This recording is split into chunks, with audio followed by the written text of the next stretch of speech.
안녕하세요. 법무민 딜라이트의 정현택 변호사입니다. 지난번에는 우리가 고용과 근로조건들에 대해서 강의를 했고요. 오늘은 해고부터 강의를 다시 시작하도록 하겠습니다. 해고는 사용자가 근로자의 의사에 반해서 일방적으로 근로관계를 종료하는 것을 의미합니다. 우리 이제 구별할 개념으로 근로자의 그 사직을 우리가 생각할 수 있는데, 근로자가 자기가 자유로운 의사에 따라 본인이 원해서 회사를 나가는 것은 사직서만 작성을 우리가 받으면 되는 것이고요. 대신 계약 기간 중에 나가게 돼서 회사에 피해가 된다 하면은 그에 따른 의무 불이행에 대한 우리가 이행 청구나 손해배상 청구를 할 수가 있습니다. 사직인 경우에라도 우리가 혹시 지급되지 않은 임금이 있다 하면은 그건 꼭 지급을 해야 되는 것이고, 퇴직금도 반드시 지급해야 합니다. 우리 해고에 대해서는 일반적으로 세 가지 정도 유형을 우리가 이야기하고 있는데요. 먼저 통상해고, 그 다음에 징계해고, 경영상 이유에 의한 해고, 보통 이제 정리해고라고 부르는 것이죠. 세 가지 정도 유형이 있습니다. 해고 사유는 근로기준법을 보시더라도 구체적인 그런 사유가 법에 명시되어 있지는 않고요. 그냥 정당한 이유가 없는 해고를 금지하고만 있습니다. 정당한 이유라는 것이 판례상 사회통념상 근로관계를 지속하기 어려운 상태라고 이렇게 정의하고 있는데요. 사회통념, 근로관계 지속이 어렵다, 이게 다 추상적인 그런 개념이기 때문에 결국에는 구체적인 사례의 경우에 우리가 해석을 통해서 어떤 것이 옳은지, 정당한 이유가 있는지 없는지에 대해서 판단할 수밖에 없습니다. 예를 들면 근로를 제공하기 위해서 장애가 발생했다, 아니면 무단으로 결근한다, 굉장히 불성실하게 근무를 한다, 업무 명령에 위반했다, 횡령 배임 등 범죄를 저질렀다, 또 굉장히 회사의 명예나 또 회사의 그런 업무에도 지장이 있을 정도 사생활에 그런 비행이 있다, 그런 경우들이 해고 사유가 될 것입니다. 만약에 해고가 정당하지 못한 경우 우리가 부당해고라고 부르는데요. 부당해고의 경우에는 임금 상당액, 보통 2, 3개월분 세전 임금이 될 텐데 그것을 지급을 해야 되고, 또 원직에 복직시킬 의무가 사용자에게 부과됩니다. 해고라는 것은 우리 회사 입장에서는 다른 모든 수단을 다 거친 다음에 공고사직 등 징계 등 다 거쳐서 마지막에 이제 그 최후 수단으로서 이제 우리가 하게 되는 것인데요. 일단 해고는 그 근로자 입장에 굉장히 좀 큰 타격을 입기 때문에 30일 전에 해고할 것이라는 것을 예고하도록 하고 있습니다. 이것은 한 명이라도 근로자가 있는 사업장은 다 적용이 되는 것이고요. 그 다음에 해고 통지는 서면으로 해고 사유와 해고 시기를 명시해서 하도록 하고 있습니다. 만약에 나는 하루를 더 저 직원하고 같이 이제 일하는 게 너무 힘들다, 그런 경우는 즉시 해고를 할 수 있는 방법이 있는데요. 일단 31분 이상의 통상임금, 보통 해고 예고 수당이라고 부릅니다. 이것을 지급하고 즉시 해고가 가능합니다. 물론 이때도 정당한 그 해고 이유가 있어야 되는 것이지, 그런 사유 없이 우리 해고 수당만 지급했다고 해서 해고할 수 있는 것은 아닙니다. 해고 시에는 당연히 미지급 임금과 지급하지 않은 임금과 퇴직금을 포함해서 지급을 해야 되는데요. 이것은 14일 이내, 퇴직일로부터 14일 이내에 지급을 해야 되는 것이고, 그렇지 않은 경우는 지연 이자가 발생하고 근로자가 사용자를 노동청에 진정해서 형사처벌도 받을 수 있습니다. 하지만 이 14일 기간은 당사자가 합의가 되면, 사용자와 근로자 합의가 되면 연장할 수 있습니다. 그리고 해고 사유를 서면으로 통지해야 되기 때문에 거기도 해고 기간, 시기와 해고 사유를 이제 서면으로 이제 적시해서 통지해야 되는데, 그런 해고 사유에 대해서는 우리가 미리 좀 객관적인 근거들을 확보할 필요가 있겠죠. 그리고 해고가 절대적으로 금지되는 그런 기간이 있습니다. 세 가지 우리가 살펴볼 수 있는데, 출산휴가 기간 및 그 후 30일, 그 다음에 산재 요양 기간 및 그 후 30일, 그 다음에 육아 휴직 기간에는 어떤 사유가 있든지 해고가 금지됩니다. 그리고 해고할 때 우리가 아까 퇴직금을 지급해야 된다고 말씀드렸는데, 퇴직금은 그 근로자 퇴직급여 보장법에 따라서 이제 우리가 지급을 하게 되는데요. 1년 이상 근무한 근로자에 대해서는 퇴직금을 지급할 의무가 발생합니다.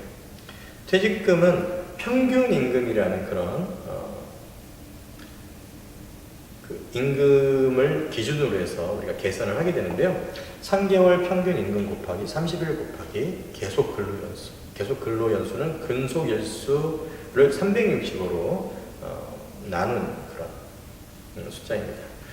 이렇게 되면 이제 계산이 좀 복잡해지는데 우리가 그냥 어림잡아서 쉽게 생각하려면 1개월 급여 곱하기 근무한 연수를 곱하면 대략적인 본인의 퇴직금이 얼마인지 우리가 알 수 있습니다. 평균 임금은 3개월 동안 지급된 임금 총액을 3개월 일수로 나눈 금액인데요. 평균 임금이 중요한 것은 금방 본 퇴직금뿐만 아니라 휴업수당, 연차, 유급, 휴가수당 등의 그 기준이 되기 때문에 의미가 있습니다. 퇴직금은 세전 금액으로 계산하는 것이 원칙이고요. 1년 단위로 정산하는 것은 만약에 근로자가 요구했다 하더라도 금지됩니다. 그리고 매월 지급되는 급여 퇴직금을 포함해서 주는 것은 어떠냐? 그것도 인정될 수 없습니다. 그렇기 때문에 나중에 결국 퇴직금을 또 줘야 되는 그런 문제가 발생합니다.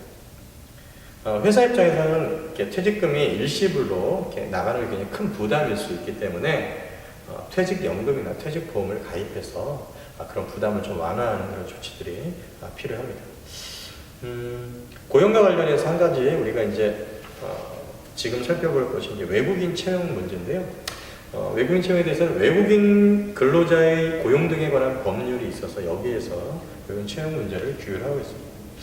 외국인 근로자도 일단 채용이 된 이상은 일반적인 근로기준법이 그대로 적용이 되고 있고요. 다만 추가로 따르는 법령상 제한이 어떤 게 있는지 좀 주의를 할 필요가 있습니다. 그리고 아까 말씀드린 그 외국인 근로자의 고용 등에 관한 법률 제8조에 따라서 외국인에 대해서는 비자 유행에 따른 제한이 있는데 그래서 고용 허가제가 실시가 되고 있습니다. 그래서 외국인을 고용하고 싶은 그 사업주는 우선 고용노동부 장관이 고시한 업종의 경우는 14일 동안 내국인을 구인하기 위한 그런 노력을 먼저 해야 되고요. 대신 방송이나 생활정보지 등 매체를 통해서 그 구인 노력을 했다면 그것이 7일로 의무가 줄어듭니다. 그 다음에 이런 내국인 구인 노력과 그 다음에 고용 허가서 또는 특례 고용 가능 확인서를 발급받아서 보관을 해야 됩니다. 이와 관련된 자세한 내용은 외국인 고용관리 시스템 www.eps.go.kr Employment Permit System에 들어가셔서 자세한 내용을 확인하실 수 있습니다. 만약에 불법 체류자를 고용하게 되면 출입국 관리법에 의해서 범칙금이 부과되기도 하고 형사처벌도 받을 수 있고요. 또 이후 합법적인 그런 외국인을 채용하는 데도 제한이 있을 수 있으므로 주의를 하셔야 됩니다. 채용 가능한 외국인 유형을 보면 일단 국내 거주 비자, F2 비자를 가지고 있는 외국인, 그 다음에 재외동포 비자, F4 비자죠. 또는 국내 영주 비자, F5 비자입니다. 그 다음에 결혼이민 비자, F6 비자. 이런 네 가지 유형의 그런 외국인은 내국인 채용과 거의 차이가 없이 우리가 고용허가를 받아서 채용할 수 있고, 이 UA 비자 유형의 경우에는 업무 내용이나 장소 등에 있어서 허가가 필요하다. 그렇게 알고 계시면 될 것 같습니다. 다음 임금에 대해서 살펴보도록 하겠습니다. 구체적인 임금 내용은 앞에서 좀 우리가 봤고요. 여기서 이제 임금과 좀 유사한 그런 개념들, 인센티브, 그 다음에 지분, 그 다음에 스톡옵션에 대해서 우리가 볼 텐데요. 우선 임금과 관련해서 먼저 봐야 될 그런 인센티브는 우리가 보통 상여금 또는 보너스라고 부르게 되는데, 이건 근로기준법상 근거는 없습니다. 만약에 10인 이상 사업자라면 취업규칙에 보통 인센티브 규정을 두는 것이 일반적이고요. 인센티브도 이게 정기적으로 일정액이 항상 지급된다면 평균임금에 해당하기 때문에 변경하려면 근로자의 동의가 필요하고 또 퇴직금 산정 기준에도 해당할 수 있어서 일단 그런 것들을 고려하셔야 됩니다. 그 다음 우리 지분은 우리 스타트업이 이제 당장 현금이 부족하기 때문에 지분이나 또 지분 옵션을 제공하면서 인재를 유치하기 위한 아주 좋은 방법이 될 수 있지만 이것도 좀 장단점을 잘 따져보셔야 되는 거죠. 왜냐하면 이게 그런 지분 보상을 제공하는 따라 비용이 드는 경우가 있기 때문에 이것을 좀 미리 좀 선정할 필요가 있다. 그래서 세무, 법률, 회계 관련 자문 비용도 들 수 있고, 그 다음에 행정, 금융 비용도 일단은 발생할 수가 있기 때문에 그걸 고려하셔야 되고, 또 직원이 만약 퇴사할 경우 이 지분을 어떻게 처리할지도 미리 좀 사전에 고려하셔야 될 것 같습니다. 그다음에 이제 제일 좀 관심 많은 부분 중에 하나가 이제 주식 매수 선택권, 스탁 옵션입니다. 자기 주식을 미리 정해진 가격에 따라 일정 기간 내에 매수할 수 있는 그런 권리인데요. 뭐 기술혁신 또 동기부여 등 근로위협을 짐작하기 위해서 많이 활용 가능한 것이죠. 이 스탁 옵션은 그 기업이 상장 기업인지 아니면 코스닥 등록 기업인지 아니면 비상장 기업인지 아니면 비상장 벤처 기업인지에 따라서 각각 그 부여 대상과 한도, 절차, 신고 의무 등이 다른데 저희 이제 스타트업 기업들은 대부분 이제 비상장 벤처 기업에 해당하기 때문에 이것을 위주로 해서 설명을 드리도록 하겠습니다.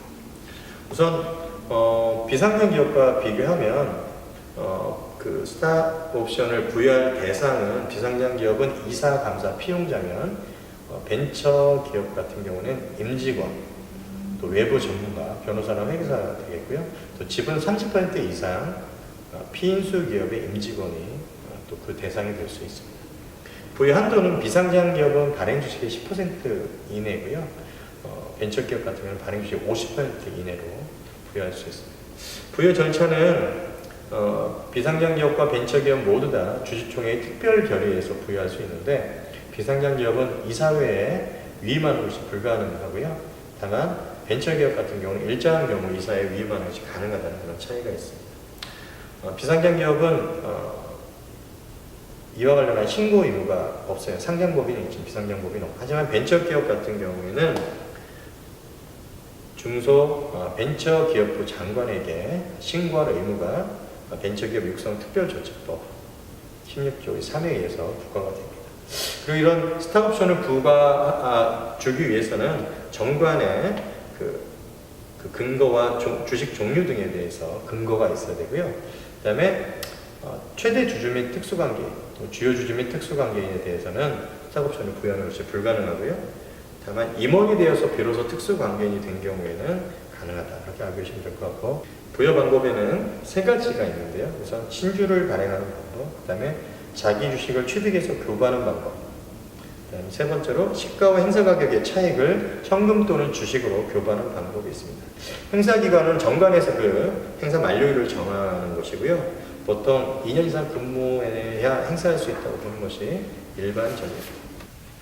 지금까지 해고와 그다음에 임금 등 관련된 내용들에 대해서 살펴보았습니다. 오늘 강의는 여기까지 마치겠습니다. 감사합니다.